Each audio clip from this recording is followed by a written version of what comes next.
All right, welcome to the Atlanta Landlord Luncheon. My name is Matt Martin. I'm here at PMI, and we got Chip Cagle at a Hobnob Tavern in Dunwoody.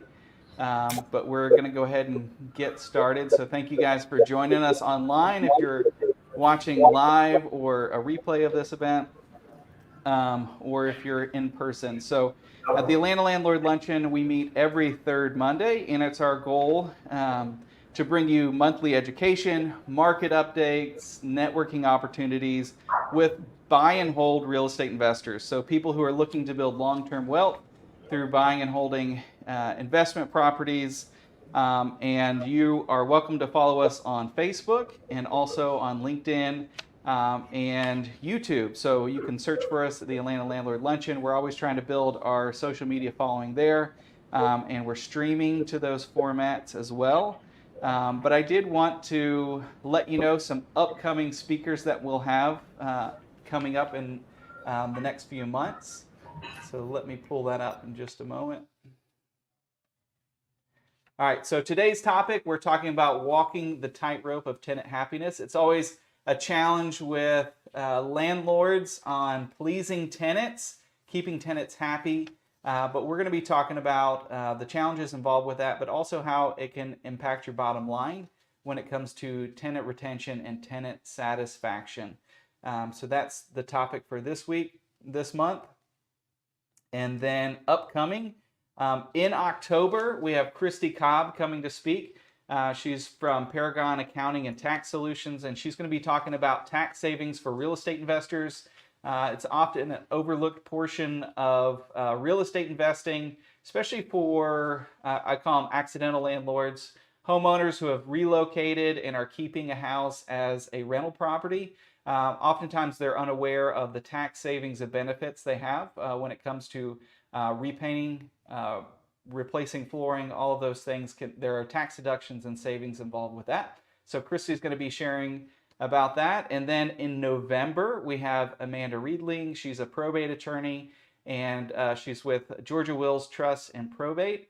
And she's going to be talking about ownership entities for real estate investors. I know a lot of times I have investors ask me whether they should keep the property title in their personal name, whether they should hold it in LLC, whether they should hold it in trust. I know there are a lot of gurus out there that are always touting the, whatever the best entity is. And really there are pros and cons to each type, and it really matters about your particular goals and needs. So she's going to be coming in November to speak with us on that. And then in December, Ted Steinkamp from Advantage IRA is going to be talking about using retirement funds to invest in real estate. So we got some good speakers lined up in the future. So please stay tuned for those educational events. But now we will go ahead and get started. Chip, I'm going to hand it back to you to do a little plug about Longhorn. Yeah, so Chip Cagle, I'm with Longhorn Investments. Longhorn is in Dallas, Texas, but I'm right here in Atlanta to serve you in Georgia and Alabama. So love to talk to you about what our products are, but I'll give you a quick overview of it. We do offer 100% of your purchase and rehab, as long as that's less than 70% of your ARV. Now we can even go up to 75% if you get pre-approved for a rental refinance. And the reason that we do that is because that way we know that we would get paid off if you did keep it as a rental property. All right, so we do 100% all the time. I remember I was working with another lender at one point, and we offered 100%. And Dustin, the guy that runs Atlanta RIA, said to me, "How often do you do 100%?" And I was like a deer in the headlights. I just couldn't even remember the last one we did at 100%. But Longhorn does it all the time. Every day there's 100% loans going out. So I love to work with you on that. And my phone number is 404-216-5599. Thanks. And by the way, Ted's here. Turn around, Ted. You're going to have to move this way, I guess. There he is. Yeah, All so right, Ted, thanks. first speaker. Thanks, Chip. Yeah. So we'll go ahead and get started with the topic for today. So I titled it "Walking the Tightrope" because as landlords, you're investing not out of charity or goodwill, but to turn a profit, right? To build wealth long term. And there really is a tightrope because you have expenses, you have fixed costs. There could be a mortgage that you're having to pay, debt servicing. You have property taxes, insurance, cost of repairs, all of those things. And they really can add up over time. And so we understand your needs as a landlord. But today we want to talk a little bit about tenants.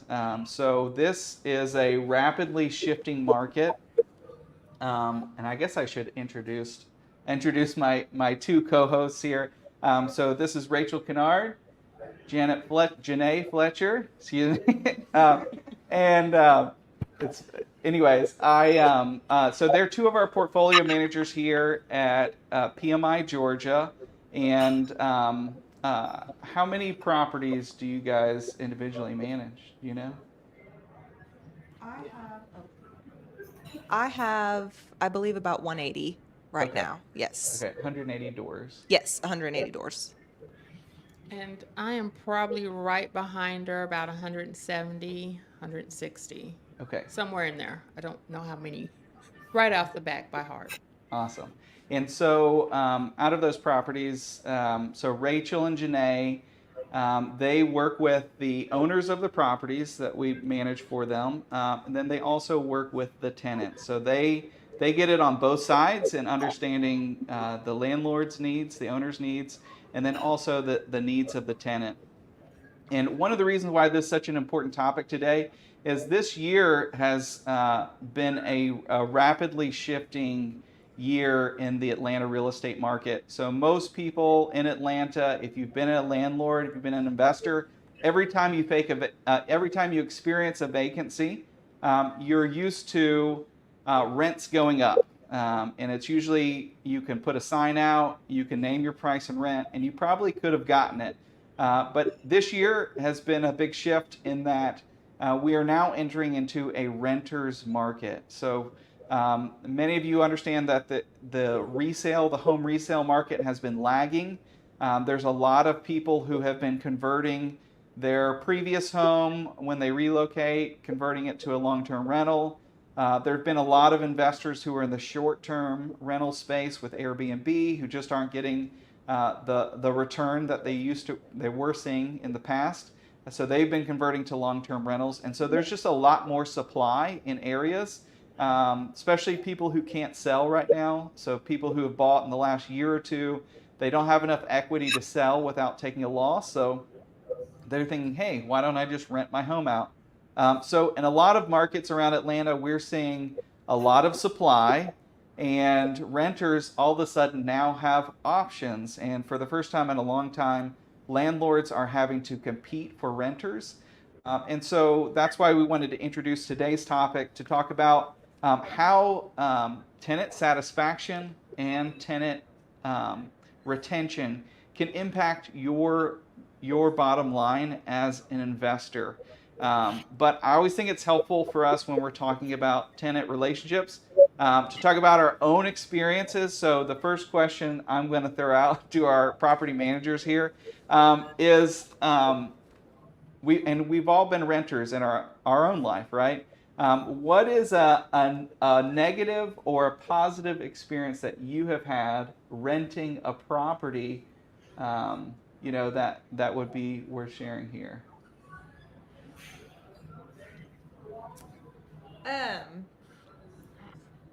I would say positive, mainly maintenance. I always bring it back to maintenance, just taking care of the home. I feel like if the owners or the management company takes care of the home with maintenance, has good response times, then the tenant feels like they're taken care of and they will also want to take care of the home.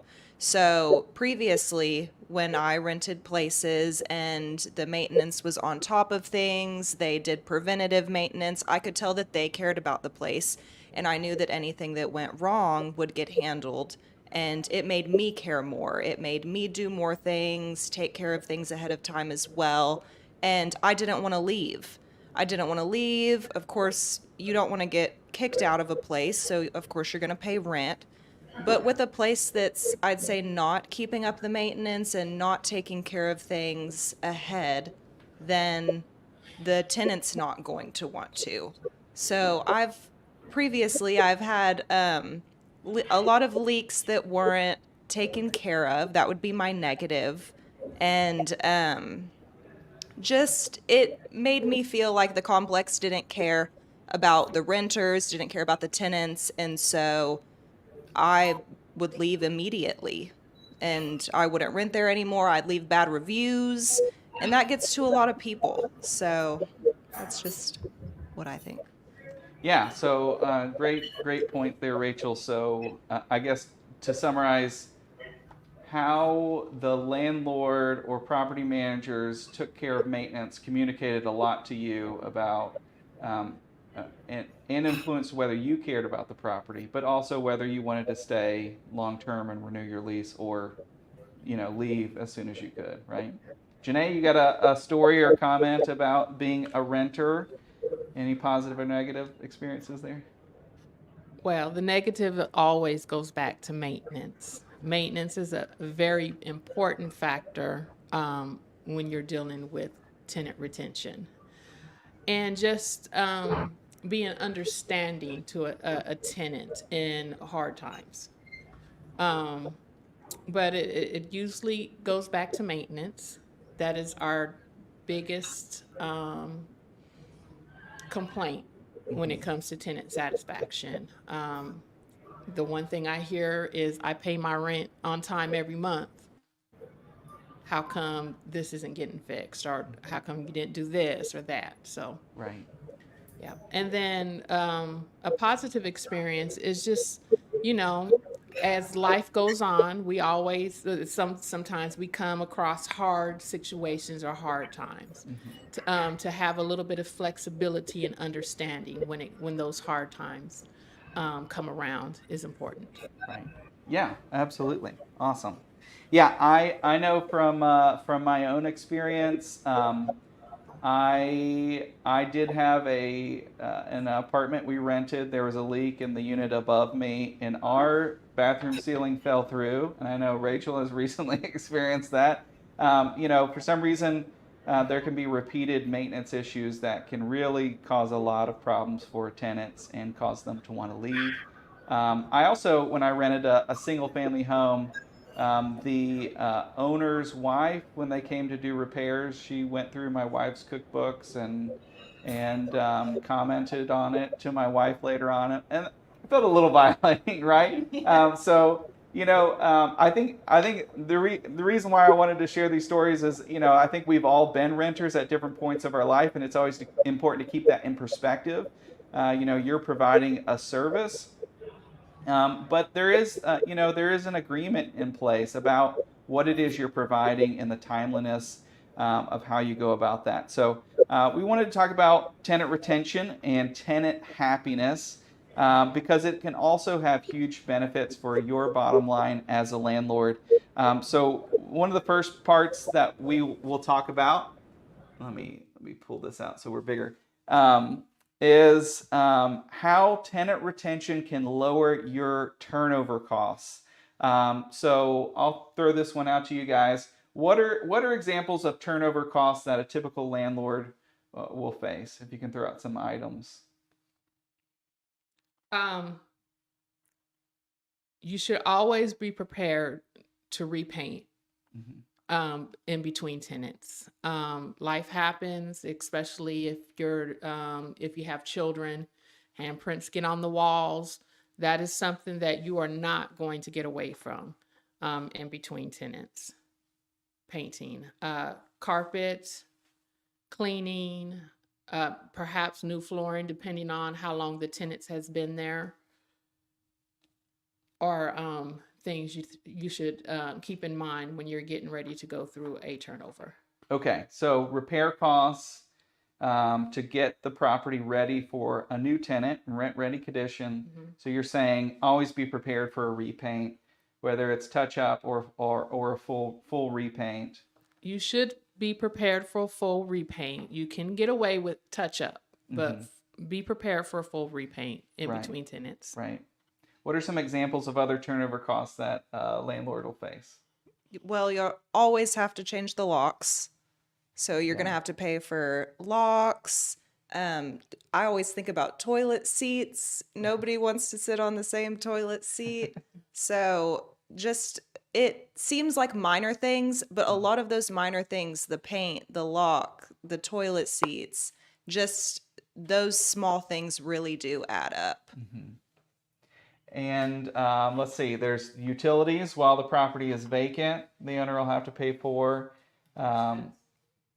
Advertising, if you're not working with a property manager, there'll be advertising expenses. So there are a lot of costs associated with tenant turnovers. So the more you can reduce turnovers, the more profitable you'll be long term. The best way to reduce turnovers is placing a high quality tenant and then keeping them happy. And I know anytime you're trying to keep somebody happy, that's a treadmill. It's very, very hard to keep up. You can ask my wife and kids about that. But tenant, we like to, we used to refer to it as tenant satisfaction. If people are satisfied with the property. So you can reduce your overall turnover costs with tenant retention, keeping tenants happy. What are some other benefits to tenant retention? Let's talk about stable and predictable cash flow. So how can tenant retention lead to more stable and predictable cash flow? Well, as you know, when we're going through a tenant turnover, the one thing you're going to lose is rent. So having that tenant in there long term, you don't lose out on that rent during the turnover. And an average turnover can take a month, but sometimes, especially in a buyer's market, you can stretch that out to, 2 or 3 months. Right. Yeah. So there is unpredictability in placing a new tenant too, as far as vacancy goes. Right now, we're past the summer peak demand time for properties, so we're starting that kind of downward slide.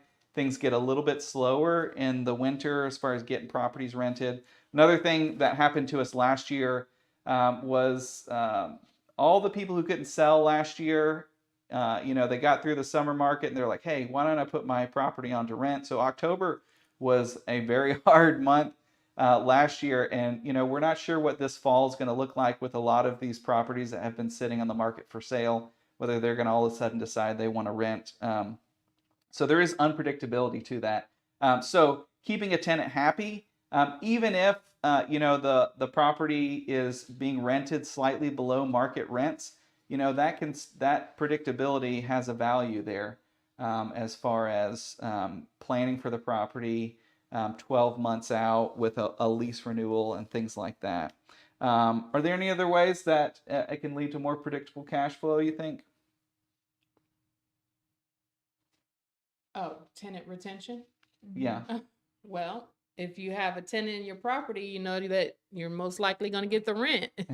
Yeah. So that's predictable. To have that tenant on a lease and trying to keep them on that lease, trying to get them to renew that lease at renewal time.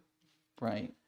Yeah. And then also you don't want a property to sit vacant, especially through the colder months, because I think we remember a couple years ago we had that big freeze. Right. A lot of vacant properties that, weren't weatherized suffered in that. So you want to avoid potential squatters in the property. That's a big thing right now, squatters. Right. Yeah, that brings up a good point. Just the challenges of having a vacant property. In the wintertime, I know a lot of investors, they try to cut costs by reducing their utility expenses. And if they cut off the heat, I know there's going to be a cold snap, that next week. And just is without a doubt, when investors cut off the heat. But also in the summertime too, we've had investors who, will cut the power bill and the house will be sitting. But especially in the summer when the humidity levels are so high, you can have big problems with mold in a vacant property. Yeah. So having a tenant in place, somebody watching over, taking care of the property, much less concerns about more costly problems with the property. Tenant retention can also lead to reduced maintenance and wear and tear costs. So how would you say that having a tenant can reduce your maintenance and wear and tear costs? Well, what I touched on earlier, if they're happy and they see that you're taking care of the place, they're going to take care of the place. So they're going to change their air filters. They're going to do things, of course, that they're responsible for that will, in the end, help you, I think. You also have someone in the property, walking the property, knowing what's going on with the property, submitting preventative maintenance requests, and just keeping an eye on what's going on with the property. Right. Yeah, and that's a real value too. I won't name any names in particular, but I went out to see a multifamily property that we managed recently, and there was a property next door where someone had thrown rocks at the windows in the house next door, knocked out all the windows. It was a vacant property. And I was able to talk to our tenant, and turned out that he had called the police and been aware of the thing. So, I think a lot of times our tenants get a bad rap in landlords' minds because we have to deal with a lot of negative situations as well. But most people, they just want a safe place to live. They want some pride in place, and when we take care of the property, it gives them kind of the onus to take care of it as well. They want to cut their grass and make their yard look nice and little things like that. So I'm going to open it up to you guys again. So what do you think are some ways? So I hear maintenance coming up a lot. What do you think are some things that we can do as landlords, as property managers, that help contribute towards tenant satisfaction, tenant happiness?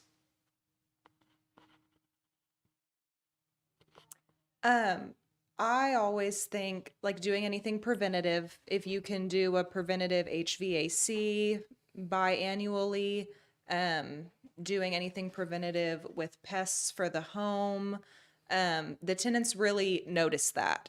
And so I've noticed that the owners that I do have that do that, the tenants seem a lot happier and seem a lot more pleased with their homes.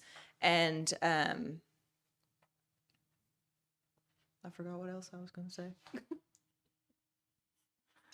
Open communication with the tenants is very important. When they feel that they can reach out to you and you're going to handle their requests, their comments, their concerns, their needs, sometimes their demands, and you're also compassionate towards them and understanding to what they have going on in their lives as well as what we have going on with our property. I think open communication is very important with tenant retention. Them appreciating the fact that we're trying to handle things for them in a quick and efficient manner is very important. Right. I remembered. Go for it. So at renewal time, offering them something at renewal, say the owner cleans the tenant's carpet and pays for it, or, well, not the tenant's carpet, it would be the owner's carpet, but cleans the carpet, or say it's time for the gutters to be cleaned, anything like that, say they renew. The tenants, I think they notice that a lot as well. Okay, awesome. Yeah. Well, cool. Yeah, that sounds like some good things that kind of jog my memory too. So one, responsiveness to maintenance. I think, the number one reason why tenants don't renew a lease, other than they were, relocating for a job change or whatnot, but number one reason why they don't renew, they're frustrated with the landlord. The landlord doesn't fix things, right? Like the heat's been out for a month, or there's a number of kind of pressing problems that can be going on with the property, and the landlord refuses to fix them, refuses to put money back into the home, right? And that's a really frustrating place for a tenant to be in. But also, it can really impact your bottom line as a landlord because maintenance is kind of a dance. So when tenants report small repairs, you want to respond to them so that they keep reporting them, right? That small leak under the sink, it may not be an emergency leak, but over time that can definitely destroy the cabinets and lead to bigger problems. But when landlords are not responsive to the small maintenance items, tenants will just stop reporting things. So a property in a year or two can get really bad when a tenant is not reporting maintenance issues. So responsiveness, when it comes to maintenance, you talked about open communication, for always having a way for them to be able to get in touch with you, to share what's going on with the property. But just like throwing a football, the person on the other end has to catch it, right? And so there has to be a way for you to evaluate how you're going to take care of that repair. And that can be a little tricky, right? Because sometimes requests are maybe cosmetic, right? Some are kind of things we have to do. Do y'all have any comments about that? How can a landlord differentiate between a repair that needs to be made and maybe one that could be taken care of at the next tenant turn? So the rule of thumb we usually use is if it does not affect the functionality of the item. So if the smudge on the wall is a smudge, it's cosmetic, but if there's a hole in the wall, that's different. So that's how we kind of factor whether it's a cosmetic repair or essential repair. And the thing too is when you have those essential repairs, they need to be handled in a timely manner because it is essential to the living condition of the home.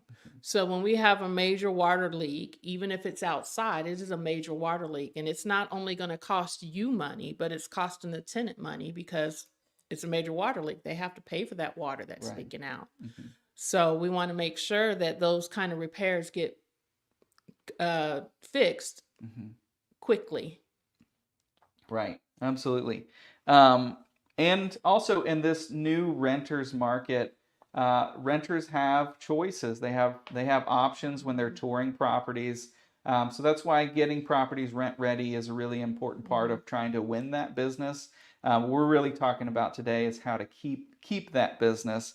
But as renters are touring properties, they are, in a sense, not just looking at the condition of the property, but also evaluating the property manager. If a property is in great shape, then it's like it communicates, oh, this landlord takes care of the property. I know that they're going to treat me right as a tenant.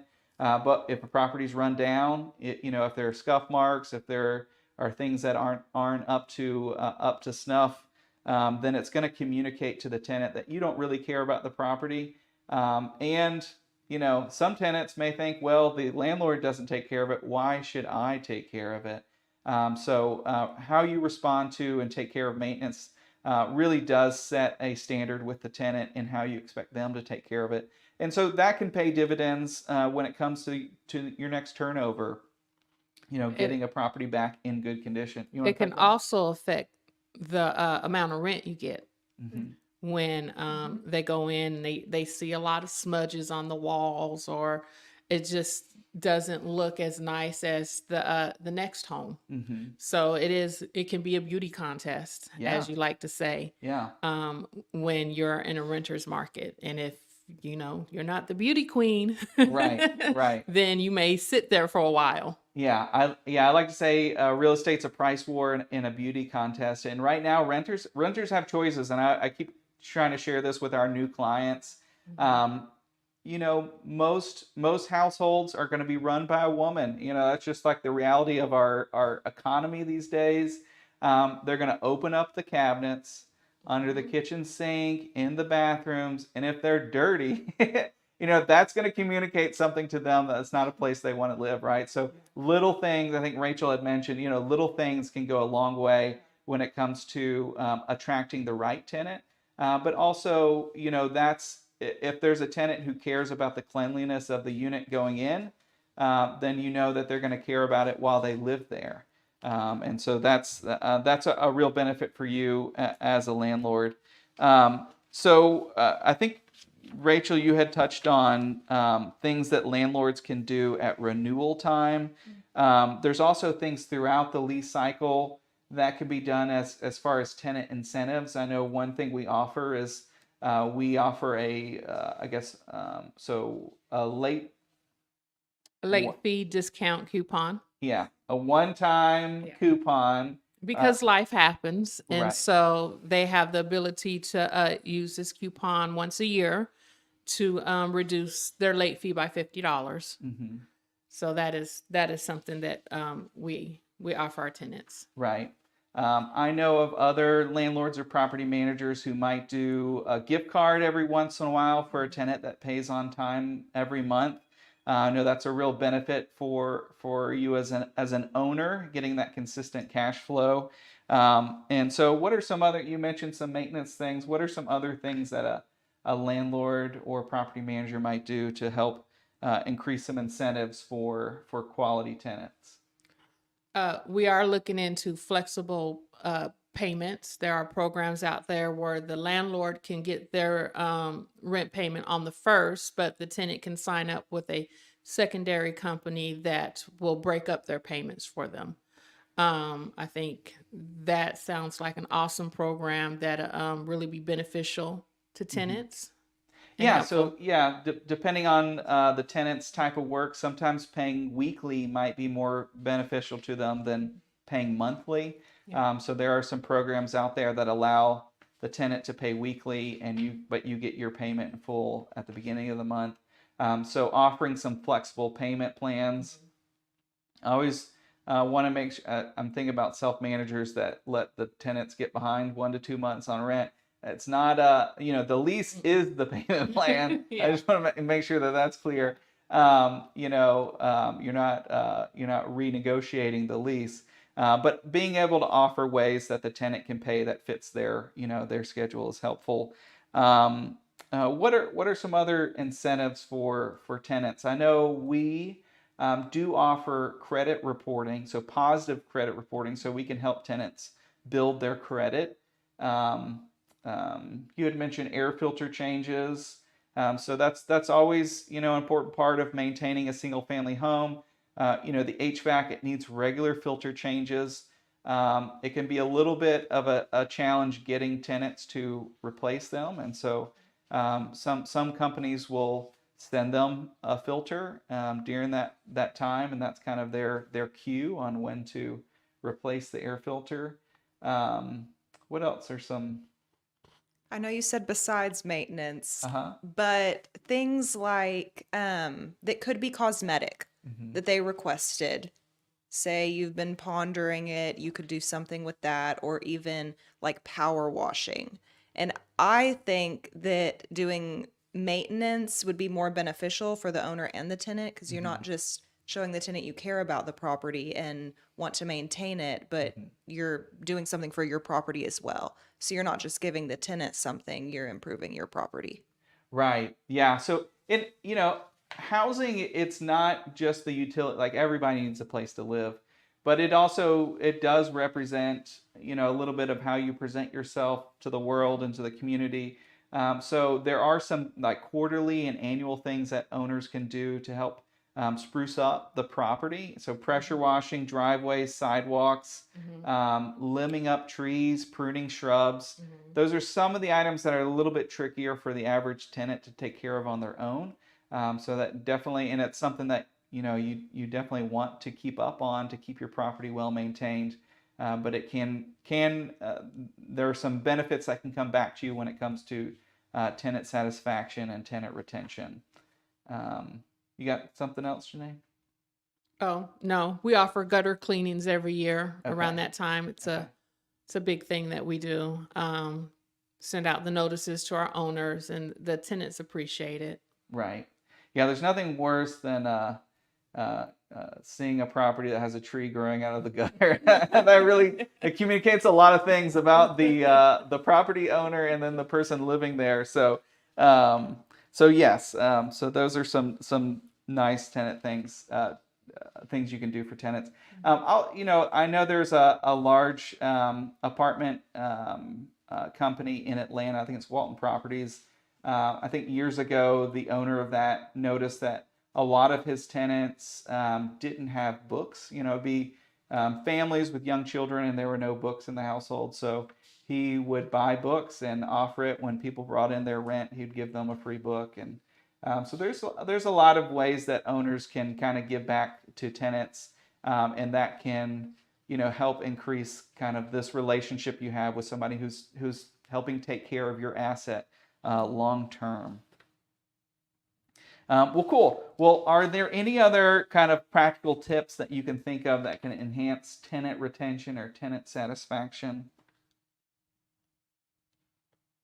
I just like to touch again on what Janae said about open communication. I feel like communication is everything. The tenants will feel comfortable coming to you or the management company. They'll submit more requests. They'll let you know what's going on around the home. Say somebody's breaking windows next door, anything like that. And so just keeping a line of open communication with the tenants is really important and valuable. I agree.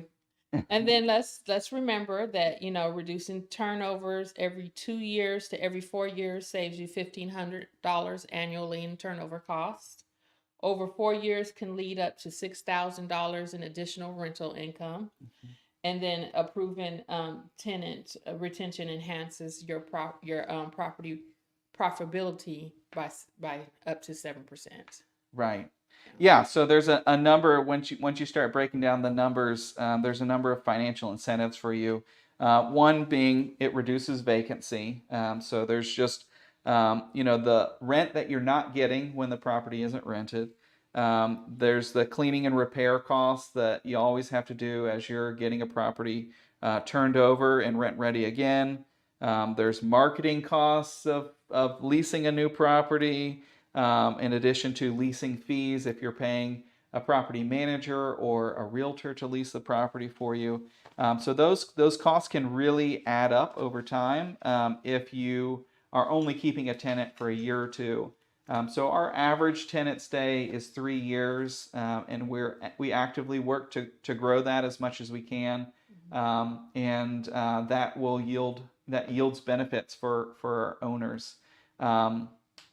Well, good. Well, so I think we've touched on a lot, but I do feel like tenant management, tenant happiness, those are. It's always kind of a tightrope, that you're walking as the owner, because there are a lot of fixed costs, and it is very expensive right now to be a landlord.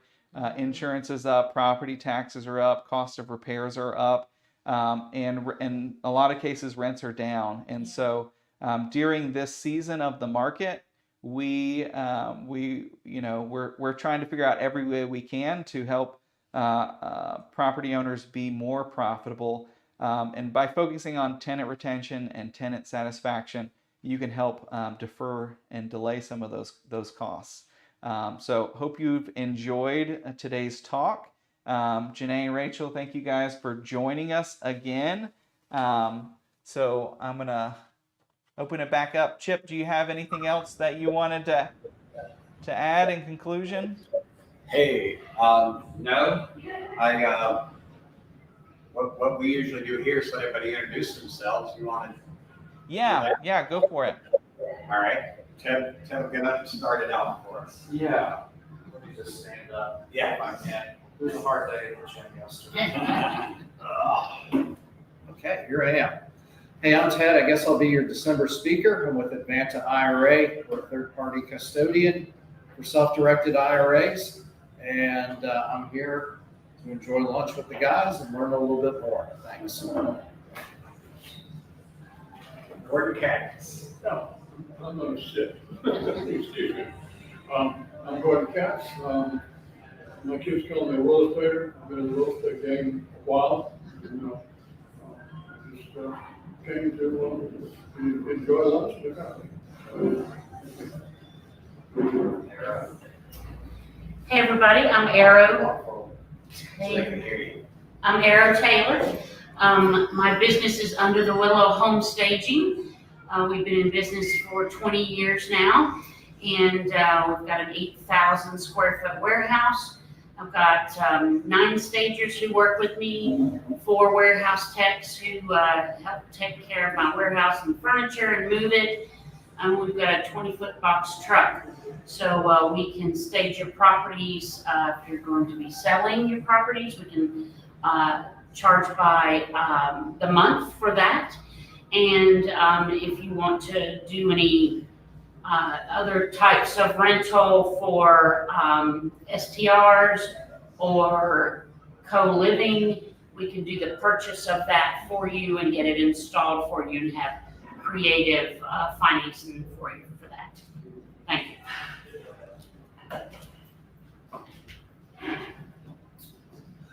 Showing the camera there. Chris Holt, Peachtree Commercial Capital. Pretty much do the same thing as Chip, but we also do commercial as well, business lending.